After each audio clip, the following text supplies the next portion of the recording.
Hey guys, this is Eric Weingartner with Weingartner Racing. Did it again. That's 2 cam challenges done within the year. Granted, this one took a little bit longer to happen, but it did take place.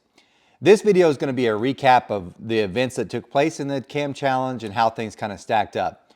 I will be doing a further in detail, better video later in the week. It's going to take longer to edit that one for sure. So that one will have more cool clips and different things in it as well, but this video is just like a quick little recap, shows everything that kind of happened. So if you didn't want to watch all the live feeds and you want to know exactly what happened, that's what this video is about.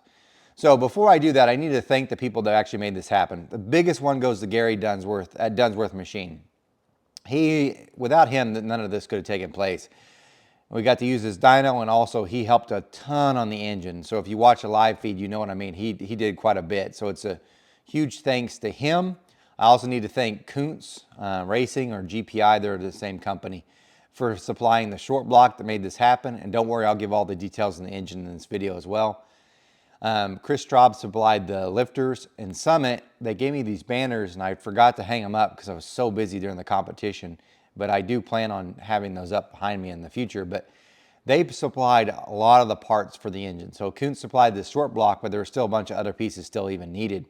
So for instance, Summit, through TrickFlow, supplied the first set of castings that I then ported and had digitized, but I had to buy another set. But they did supply castings for that. They also supplied the balancer, the cover, probably a bunch of other pieces I'm just leaving off, and I'm sorry for that.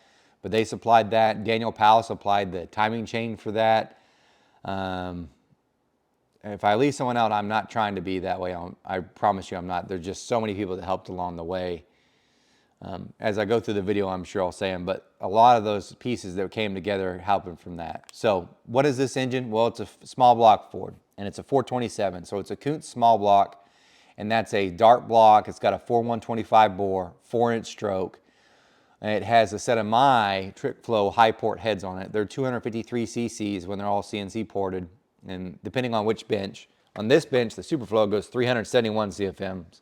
On this one, it goes like 350 or 359, something like that. I can't remember exact numbers. It's in the link that I'll give to you guys.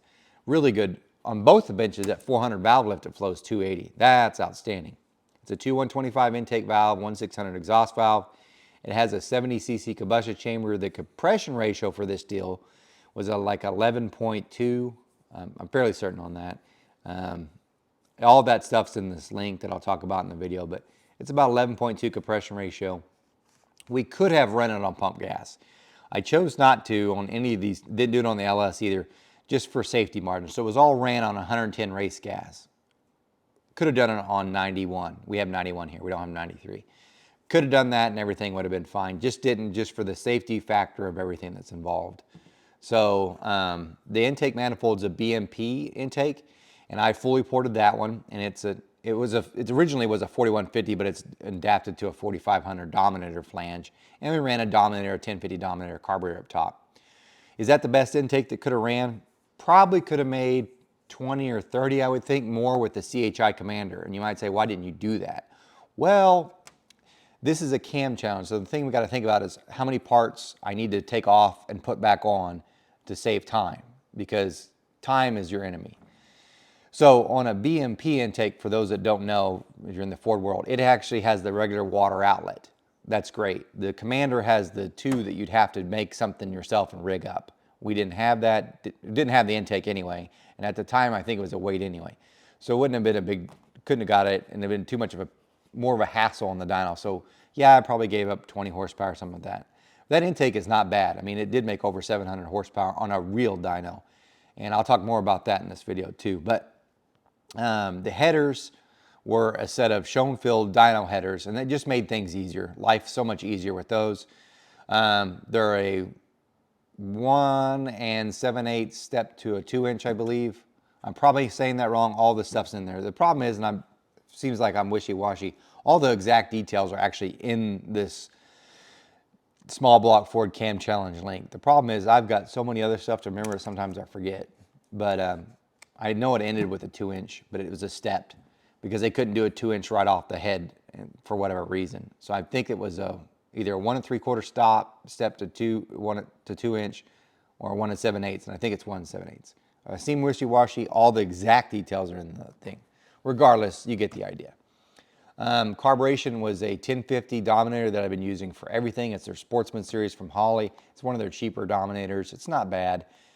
As far as air-fuel ratios, I do want to point this out because if you look at the dyno sheets, the air-fuel ratios that are on there are calculated. So there's a turbine at the top that spins, and that calculates how much air is supposed to move by how much this turbine moves. And then you've got another turbine that the fuel flows through, and that measures how much fuel flows through. If you combine those two, it gives your calculated AFR. However, we actually had a real O2 sensor, and that's the one I used for most of this. However, it did not record on the dyno sheets because it's an AM one. It's a separate standalone type of unit. The air-fuel ratio ranged between, typically it's between 12.2 and 12.3. Some of them, for whatever reason, this is really neat about the camshafts, would make it go to 12.8. In all fairness, if I really, really wanted to make more power, I probably should have taken 2 jets out all the way around for everybody, and they probably would have gained, not a lot, probably 5 to 8, but safe than sorry. Timing was set at 35 degrees and never changed it for anything. We have a crank trigger that we use for that. And I checked because we take off that whole front piece, which actually holds the actual crank trigger. So one of the fears we had when we're doing this is that, hey, every time we remove that, the timing might not be the same. I literally checked the timing on every single one. So as soon as we'd fire up, I'd check rock solid at 35 degrees. Let's see if there's any other specs I need to tell you. It's got shaft rockers up top, and I forgot to thank that person. I knew I'd leave it off someone. LGM and Terry Wilkes. They make a shaft rocker setup that works with the trick flow high ports, and used it for that. It's got a 1:6 ratio on both intake and exhaust. They're billet aluminum rockers. They're a beautiful piece, and they were nice enough. They donated that as well, and it survived the entire pools except for me being an idiot, which I'll talk about in this video, but it has nothing to do with their product, and it still made it through all the stuff. So use that. That was the rocker arm stuff. That's pretty much the engine. So let's get to it. Initially, we broke in the engine and we used, by accident, one of the competitors' camshafts. Daniel Powell had sent in a camshaft to use as a standard, which I still will test with that in this engine eventually. But by accident, Gary grabbed the big one because I said, you need to check. I grabbed the biggest of all the competitors. I grabbed the biggest one. I said, check piston and valve with that. He checked. He said, oh, we got plenty. Well, by accident, he just left it in. So we did the whole entire break-in. That was a video probably 3 weeks ago with the bigger camshaft in. So before we started the camshaft challenge, the very first thing we did was change oil because we had break-in oil before. So we changed oil and we put in AMSOIL 10W30. No, they did not sponsor me. And it's $20 a quart. And Kuntz has this removable filter that he had on there so you could look at the media, and we used that initially. So day one, the first one that went was John Vitone, and his camshaft's big. It was like, and I got it spec here, it was 285 on intake duration, 299 on exhaust. Monster duration. So when I think of big cams, I don't necessarily think of big lift, I think of the duration. So as far as that goes, way big. Because in initial testing, we cut off the pools at 7,500 RPM. That's where he's making peak power. If we carried it probably to 78, he still would have been, that's probably where his peak would have been. Regardless, I think he made 700 horsepower. I probably should back up and tell you how this whole thing scored because it may get confusing. There are 4 categories that you get scored on. Peak horsepower is 1. Peak torque is 2. Average horsepower and average torque. Those are your 4 categories. Each competitor is ranked. So there are 17 guys that competed. So there should be 1 through 17. If you had the highest horsepower, you would be ranked 1 in that category. So for instance, and I'm just doing hypothetical here for him, John Vitone could have had the highest horsepower and he'd been ranked 1. However, because his cam's so big, I think he actually did finish 17th and all the rest. In average horsepower and average torque, he'd be 17. So when you look at it, you take the average of all those 4 categories and how you placed, and you want the lowest number. So if you looked at him, just hypothetical, if he'd been 1 in peak horsepower and 17 in the other, so you'd be 17, 17, 17, and add 1. You add those numbers and you divide it by 4, and that's your average rank. You want that number to be the lowest. That's why it's in the small block Chevy rules that way.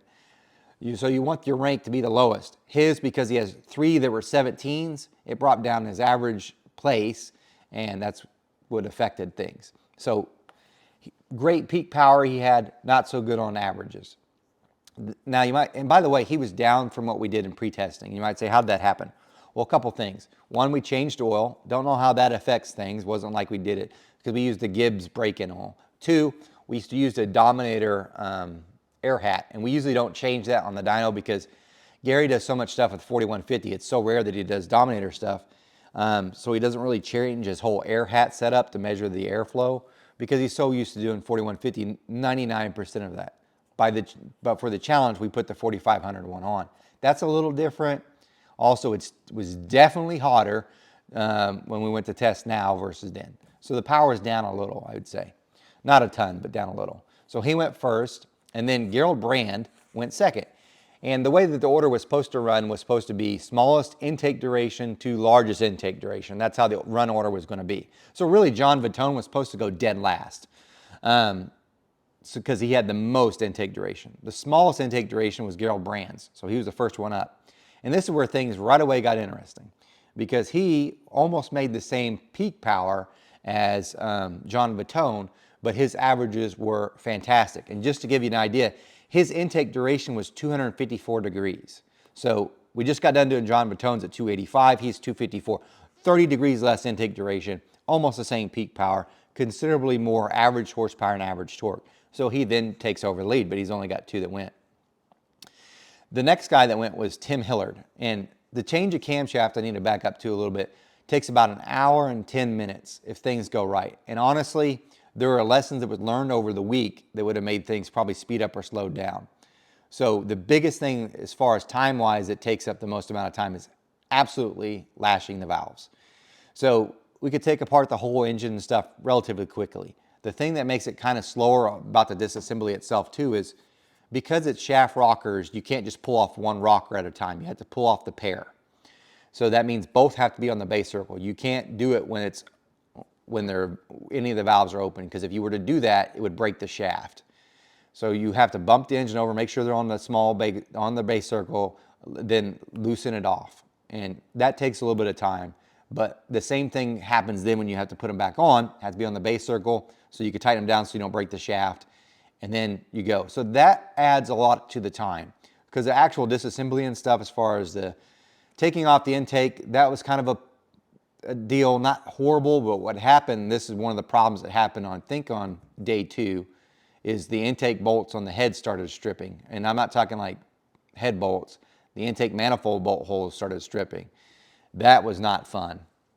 But by far the thing that takes the longest is the lashing of the valves. And if you watch the live feed, you'll also see why. Because in all fairness, if you were doing this yourself, you probably could go twice as fast as what I was doing. Because what I was doing is I was using one feeler gauge to set the lash, and I had another feeler gauge that was 2 thousandths bigger, and if that didn't fit in, I'd redo it. So in other words, I was trying to keep everything within 2 thousandths just so it'd be fair to the competitors. And I checked it a bazillion times, way more than I normally check, just so there was no thing that, hey, mine didn't do so well because you didn't check. That would never have been an issue. Everything got checked repeatedly, as you could tell from live feed. That adds on time. So anyway, now we're back to the second guy that ran, was Tim Hillard. Now his intake duration is 256.6, you can call it 257. It's only 3 degrees more than Gerald Brand. I know for certain he made 702 horsepower, and I don't remember his torque, but I could tell you this. His average horsepower and average torque, and he was the third guy to compete, ends up being the best. So his average numbers were the best. And the range that the engine ran was between 5,000 and 7,500. I set that range. And several of you are like, that's not fair. Well, really, what I wanted was from this engine, it's a bracket engine. If you look at that RPM range, that's typically what most bracket racers would run. And you're like, they don't do 5,000. You're right. The number I wanted to capture was 5,500 to 7,500. So I actually had them start the pulls, the average at 5,000, because I wanted to see the 5,500 number. Because really, if you're doing a bracket race engine, it's 5,500 to 7,500. So if you start the pull at 5,000, you got the exact right recording at 5,500. So several of the people complained like, hey, that number looks really high when you're rolling in at 5,000. Because a lot of them had peak torque at 5,000 and then it dropped off. And they're like, well, you should have recorded further back. Well, one, that was never in the rules. I never had in the rules that I would pull back at a lower RPM to capture their peak torque. Nope, the range was 5,000 to 7,500. Bracket race. So there were several people, like Gerald Brand, I think was one, Tim Hillard for sure was one, and so was Triceratops Performance was one, where when we rolled in, and Gary starts it at like 4,900, that's actually where the computer's set up at, and he'll press go, and then it's collecting at 5,000, we start recording. Well, several of their peak torques were at 5,000, and then they're trailing off. And the reason why is because their peak torque probably actually occurred at a lower RPM that we weren't recording. I don't care. The rules had always said 5,000 to 7,500. So that's where it was, why it was that some of them got captured that way. So like for instance, Tim Hillard's peak torque was 5,000, but really if we'd pulled it at a lower RPM, it's probably there. So in other words, he's coming up and then it's coming down and it's grabbing it. So just to give you an idea, if it works and it gets you a better average, whatever. And it did work for him. So he maintains, I'm going to tell you, when he ran, he ends up taking the lead because he had 702 horsepower, which wasn't the best horsepower, but I think he was like second at that point, but definitely the best averages. So he captures 2 of the categories. Just for the record, if you have the best average torque, you also have the best average horsepower. They're mathematically linked. I did that so I can give more preference to having better averages than peaks. But peaks sell. Everybody wants that peak horsepower. Anyway, the next guy that went was Chris Almond, and he had an intake duration of 260 degrees. He ends up making 715 horsepower. So his intake duration, by the way, was only 2 degrees or so more than Tim's, and he makes 15 more horsepower from 2 degrees. Now, his exhaust, by the way, also only has 2 degrees more. So it's a different deal altogether. And both of them are I don't have the lift on this page, but both of them are relatively the same. The rules won't let you go over 780 max lift, and only one person even got close to that. Most of them about 750 or so. Anyway, so his peaks are great. So he takes over top spot at peak horsepower, but his averages didn't match Tim Hillard's. So at that point, he's now in second. That ends day 1. Day 2 starts with problems because one of the next guy that went was John and his company's Triceratops Performance. And what he had done was he had gotten a Mike Jones camshaft and starts the day, so the engine's cooled off. Love to change the cam when the engine's cooled off. I'll go ahead and tell you that. So do the normal things, and the first problem that happens is one of the intake bolt holes strips out on the head. Sucks. So I have to get a longer bolt because just by weird coincidence, yes, I'm using bolts, not studs. The reason for not using studs is because I have to pull the intake forward because I'm trying to keep all the gaskets in place because that plays a part too. I'm trying to keep the intake gasket as much as I can because at that point I'd only brought 1 pair and I was like, crap, and I ordered another pairs of gaskets and they were the wrong ones. That was an idiot mistake on myself. So bolts are better. Problem is the ARP ones only engaged like 3 of the threads, of course. So anyway, got longer bolts, so I didn't have to put a helicoil in, thank God, because one of the intake bolt holes exposes right to the lifter valley, and that would have just been a pain. Anyway, that was the first problem. We put it all back together. We run on the dyno, and remember, we left off with Chris Allman making 715, and we roll in, and he makes 665 on the first pull. And one of the things I need to tell you too is we try to keep the oil temperature and the water temperature within 10 degrees of 160. And really, we're actually closer than that on most of the runs. So some of the beginning runs aren't that way because we'll use a run to get the oil temperature up. So anyways, first pull is like 665. I'm like, ugh. And then the next pull is like 652, so it's dropping. And the next pull is 630. And at that point, we're at the right temperatures, and I almost want to be like, call it, but I'm like, that don't seem right. And then one of the competitors would text me, is like, hey man, your power's falling off. You need to check things. And we kind of thought we probably ought to anyway, because Gary's like, when you see that much power dropping off, it's a little scary. So we do everything, and it wastes the entire morning because he's the first cam. So we're running at 9, and we don't actually finish doing his till like 11:40. So I checked the lash. It's all within 2000s. That's why I'm like, everything's good. I can see oil in the top where the valve covers are. It looks red. It looks normal because AMSOIL is red. Gary pulls a filter, and it does have some copper or gold material in it. And I'm like, it's not big though. I think it's just the bronze gear because it constantly has to keep breaking in with each new cam we put in. I'm like, it's no big flakes. And the other thing that makes me think it wasn't even bearing anyway is there's no silver. You'd have silver first and then the copper underneath. You didn't even got none of that, or very little, and that's usually just from break-in stuff. No big chunks. Fords have 2 sumps, by the way. So you got a front sump and a back sump, and we're draining the oil out of the front, and of course it looks worse there. It's from the gear, but not in the rear, which doesn't make there's still some in there, but nothing like you'd expect if there was a bearing going down. We're looking at the oil pressures, and yes, they're falling off a little bit, but in fairness, that first, I want to say it was Tim Hillard's or Chris Allman's, I did not put near enough silicone on the end rails because I was like, thing's going to come off anyway, I don't care if it leaked. Oh, it really leaked. So we probably lost some oil, and it's really picky if you don't have the right oil level about oil pressure. Anyway, so I make a executive decision. I said, here's what we'll do. Let's go ahead and change oil. We'll put the same oil back in, but we'll put a regular Wix filter on.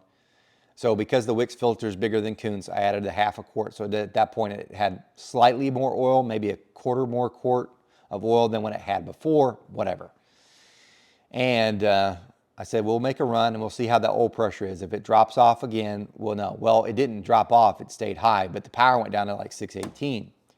But that's when Gary noticed it. Inside on the throttle, on the console, we have this handle that he moves the throttle with, and he was all the way bottomed out this way. And he's like, I don't think I got full throttle. I think that's what it was.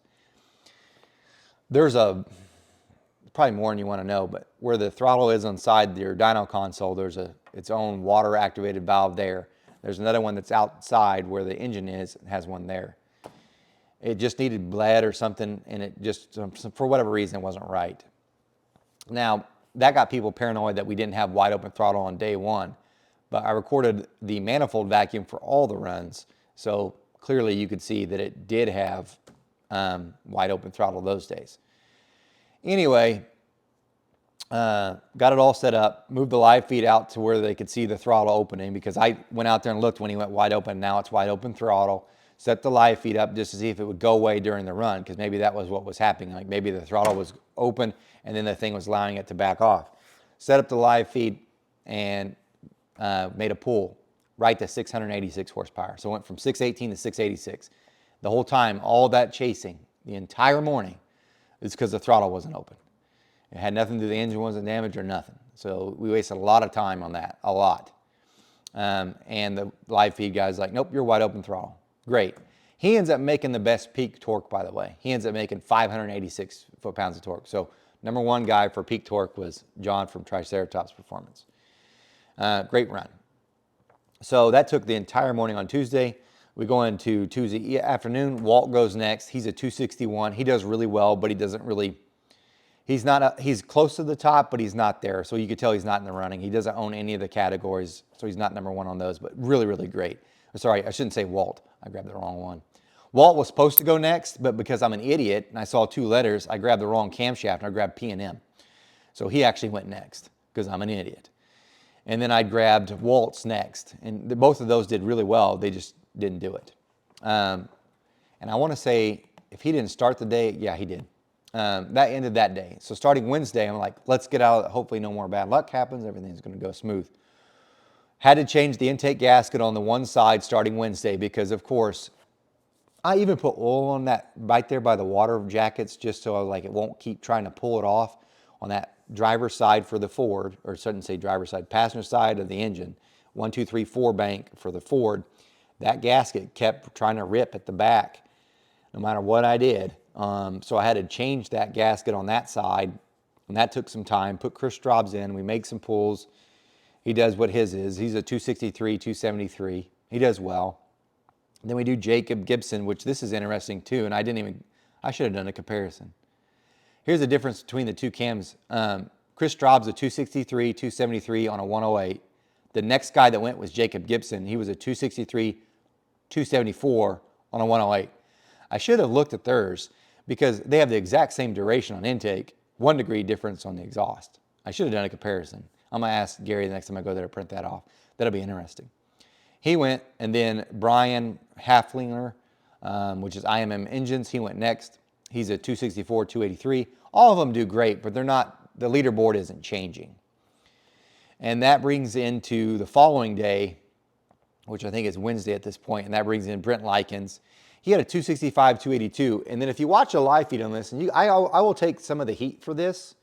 I absolutely will take the heat for this, but I don't, you know what, whatever.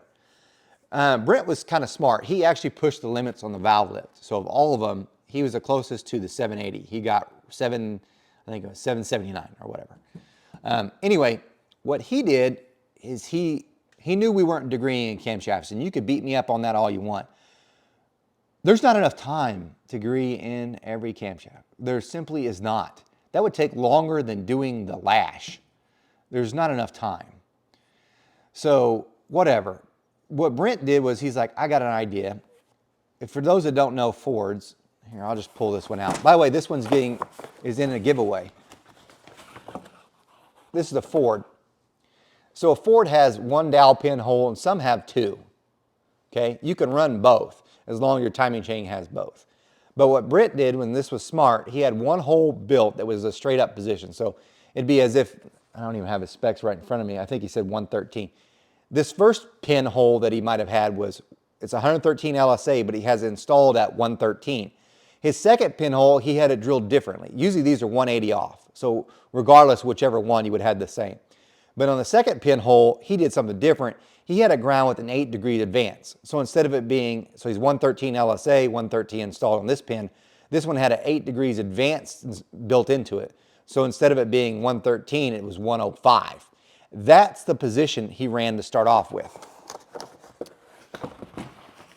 So what he did was ran that one, and that was his scoring pool. It wasn't great, and I know he got aggressive with those lobes. And there's almost signs like it could have been going into valve float, almost, maybe, or it was just really, really too far advanced.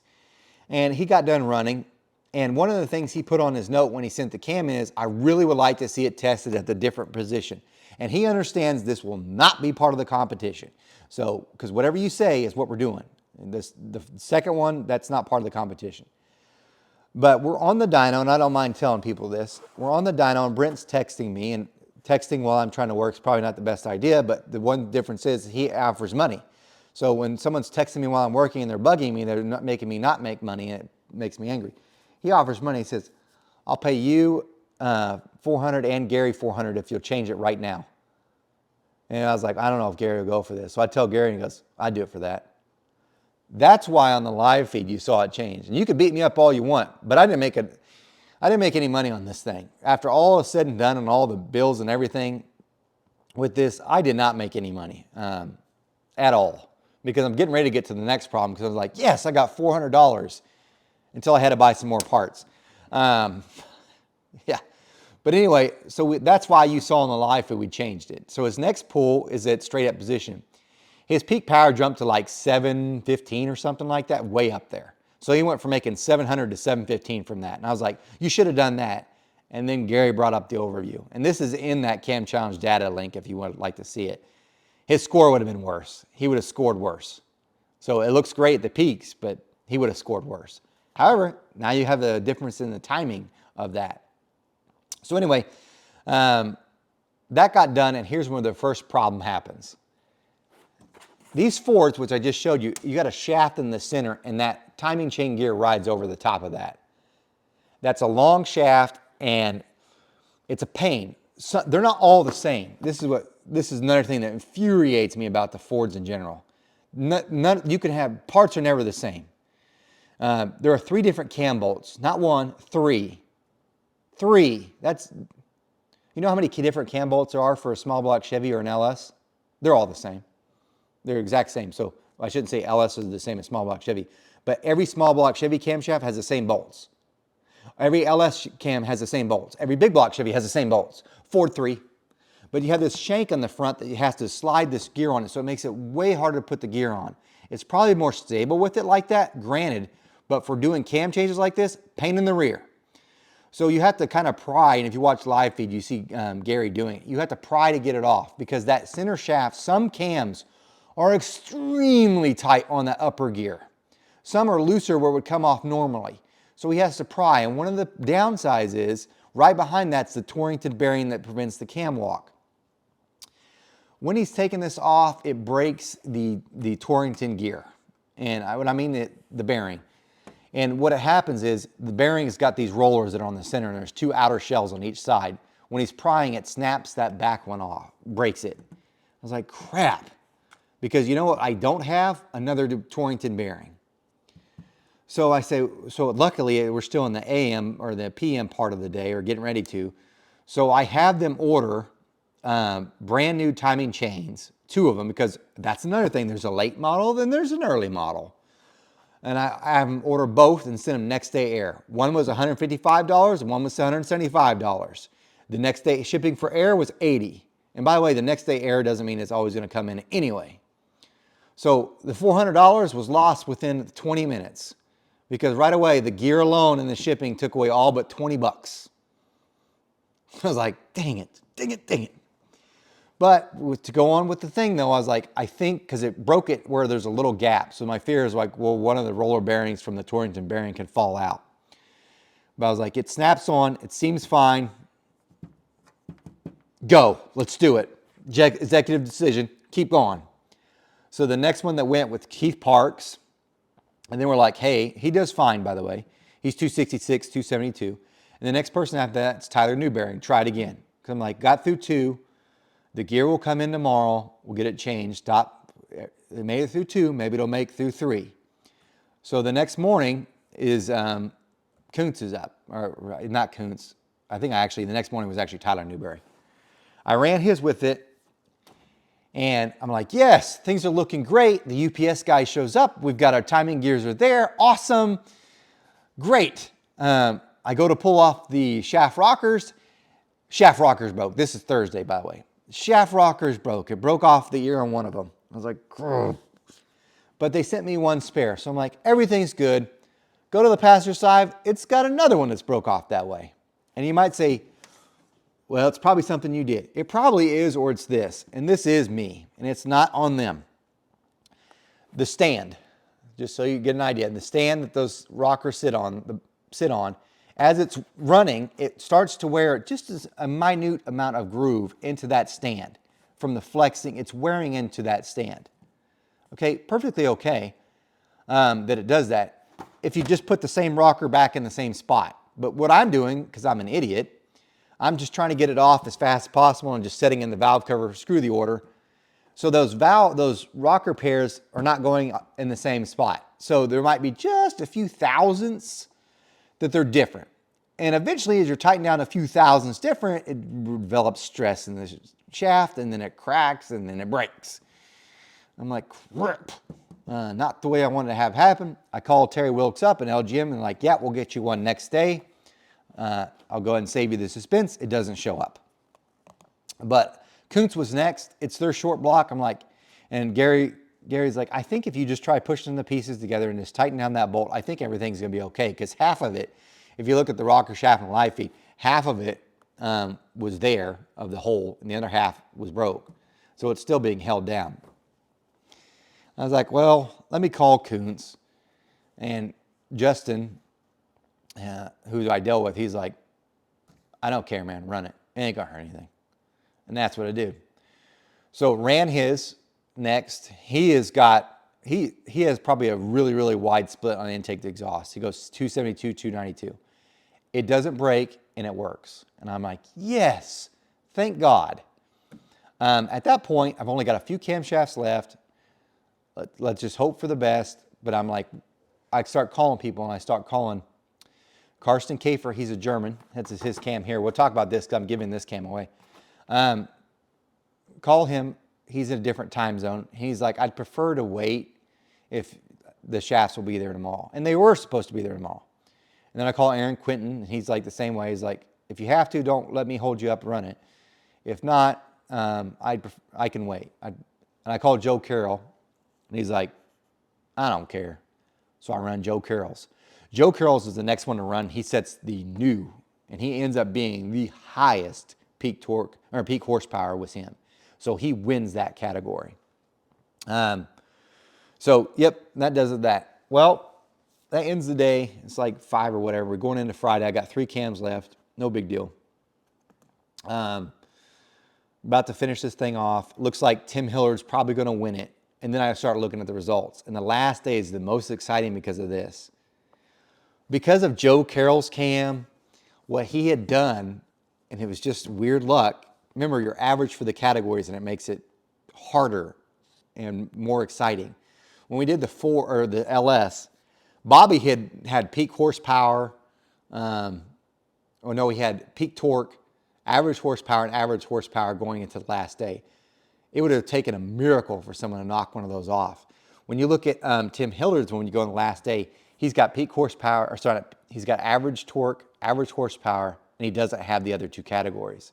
And when you look at the ranked position, Chris Allman's right underneath him by 1. And he owns the peak horsepower mark, or second place in horsepower. And Tim Hilliard's was making 702 horsepower, and this comes back to kind of get him.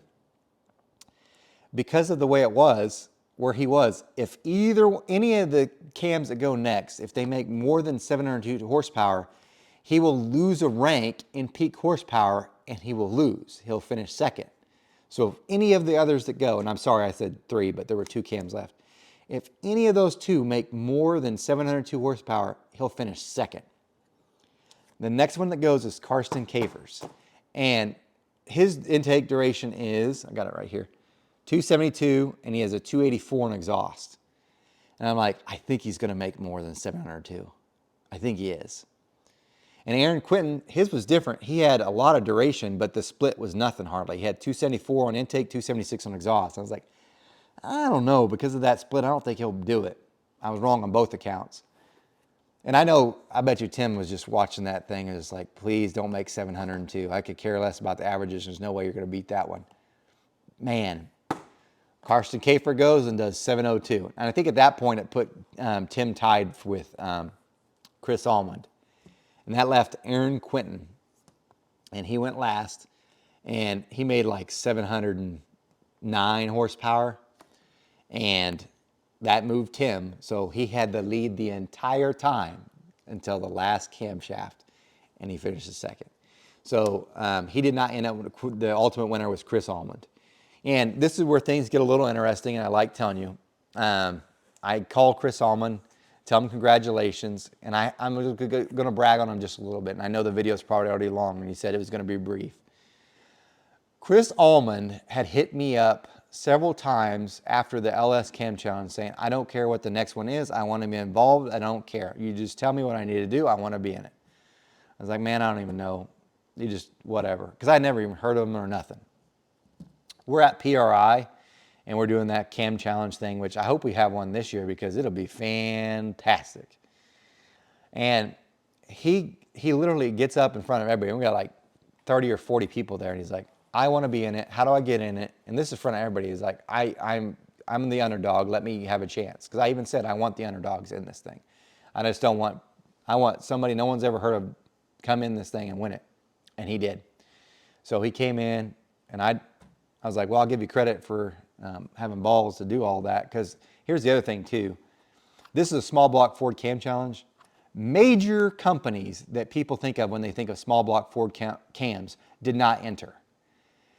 And they'll blame the rules or the engine or this or that. But really what it comes down to is they didn't have any balls. I'm just going to say there's no balls.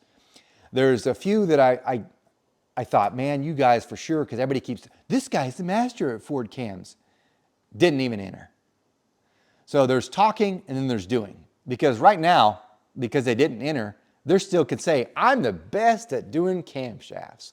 I know more about small block Fords. I've even dyno tested, they could say that too. More small block Fords. I am the wizard. They could still keep saying that. They could not have if they had entered the contest. So it's no balls. Because I am confident to say this. There are companies that probably should have entered because people wanted to see them. And they could blame the rules or how I am or even me. But the facts come down, they did not want to hurt the reputation. They had way more to lose than gain. They could either prove it or they'd be like, I guess you're not as good as they thought. This normal guy beat you. Which, by the way, Chris Allman is not a normal guy. It turns out he does camshafts for import stuff like Lamborghinis and Ferraris and things. So he's not even, he said this is only the first or second camshaft he's ever done for a pushrod engine. That says anything. So point being is you can't claim to be the best if you don't compete, but they're still going to. So I give a huge props to every single person that competed in both this one and the LS one, because they didn't have to. It takes balls to really to do this. It truly, truly does. And they're going to make up every excuse in the book. I'm going to go ahead and tell you now. Get ready for the excuse train, because here it comes and why they shouldn't and couldn't. I don't want to do it. I didn't have enough time. There was this in the camshaft. The heads weren't right. They didn't agree to camshaft. Blah, blah, blah, blah, blah. They got no balls. But yeah, you guys, the inner did. And it was quite the show. A lot happened with it. I did. And also, by the way, Joe Carroll worked with PTS. I know he worked with Scott Main. So several of you asked, what about Scott Main? Scott Main actually worked with Joe Carroll to enter, to help pick out his camshaft. And I'm going to tell you, he was the peak horsepower. He ended up finishing third. And this for you know, just so you know, I want to point this out. I said this before, Joe Carroll's no idiot. And he is a normal guy. He has the power shop. But his main job, he's just a lineman for an electrical company. He competed in Engine Masters, was the same way. He builds a few engines maybe here and there, but he's not an engine builder for life. That's not what his job is. And he keeps kicking the crap out of everybody else that claims to be. The man finished third again. He finished third in the LS and third in this one. Talk about consistent. He's good. But he also worked with Scott Main to get that. So, and also probably one of the more humble people you ever meet. So good on everybody that competed, though. Honestly, it was an amazing show. Now, what about this camshaft you said you're giving away? Carsten Kafer lives in Germany, and he's got a point. It'll probably cost more to ship this back, and he doesn't need the Ford camshaft anyway. He said you could donate it or however you want to do it, maybe to help things. So that's what I'm doing. What I'm doing right now is I've taken all the data that I have. So this is half of it. This is only the dyno sheets. It doesn't have the engine specs or cam cards. I'm making this into a print book that'll be available for purchase. I'm going to put a link in the description. It costs $100. If you purchase in it, right now it's pre-order until August 15th. From now until August 15th, if you buy that book, you'll be entered in a chance to win Carsten Kafer's camshaft that was used in the engine small block Ford Cam Challenge. And also, if you want all the data without just a print book, you just want it digitally, it's much cheaper. It's only $40 now. Yeah, I raised it from the donation. If you donated, you got it for $20. Now, it's $40. But if you want all that data and you buy that $40 one, you're also entered to win this camshaft. I will announce the winner on August 16th because it will run from now till August 16th. I'll probably do this in a bunch of other videos just because this video is so long and I know you guys ain't watching until the end. So if you want a chance to win his camshaft and you're a small block Ford guy and you listen to this whole thing, you can win it. He did very well. And if you purchase the digital one, you'll get to see how good his camshaft did because the thing's there. You'll see, I got to change his cam card, by the way, is wrong in the file. I got to put that in there. I'll do that tonight. But his dyno sheets are there. So his camshaft's there. And that's it. And you're like, well, what's this bullet camshaft here for? This is exciting. So the next cam challenge is the small block Chevy cam challenge. First cam's here. The way it goes, by the way, and by the way, this is 900 base circle. So I had two people call me this week, cam grinders, and said they couldn't find cores. I don't know how they found this one, but they got one. Anyway, I open up the rules to allow you to either run a 900 base circle, which I have here, or a 1-inch base circle for that. Max lift on the lobe is 400. Be aware that it's a hydraulic roller, although I'm running solid roller lifters on it. And be aware of the spring pressures. This will also have boost, but one is here. This is a competitor. This is Paul Barlow's and Trent Dugan. They're together on this deal. Got one camshaft in. There are 15 spots, and there are 5 spots that are available for you guys. The first 5 camshafts that come in with their entry fee, and you would be $600 for the entry fee. Yeah, it's high. You got to pay for the dyno time. Even with that, I didn't make any money. But first 5 that have their cams here with the entry fee are entered.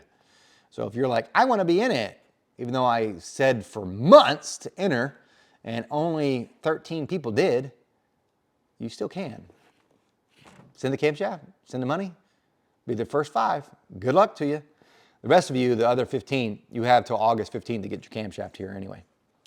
Or August 14th, says in the thing. If you'd like to know any of the rules or specs on that stuff, I will put a link in the description for this video for the small block Chevy cam challenge. You can donate now for 20 bucks. You'll get all that data. There's some stuff I still need to add to it, but it's not that big a deal. If you make it to be a big deal, that's on you. But yeah, you can find out all that stuff there. I am going to do something different with the run order, and Gary brought this one up, and he's kind of smart about it. So Gary's like, I think what you should do instead of the run order like I had done with this, with intake duration and stuff, and you knew who was running whatnot, he goes, you need to make it all random. You need to have all the cams just sitting there, and they'll have a number at the back or something, but only whoever collected the numbers will know which cam's cam. And what you do is you just grab a camshaft, and then you run it. And then when we pull it out, we can look at the number and see whose cam that actually was that run it. So this way you don't have people thinking I did some kind of favoritism thing to them, or vice versa or anything. Although no one really, I have to say, no one's ever accused me of any of the favoritism on this thing, which is great. But that's not a bad idea, because maybe it would get more people to watch the live view if you knew that could be your camshaft running, or it could be someone else's. I think that'll make it more interesting. So we're probably going to do it that way next time. But one's here for the small block Chevy Cam Challenge. I don't know how long this video is. My butt's numb, so it must be rarely long. Guys, I am no Superman. I did race Superboy. I don't port cast iron heads. You guys take care.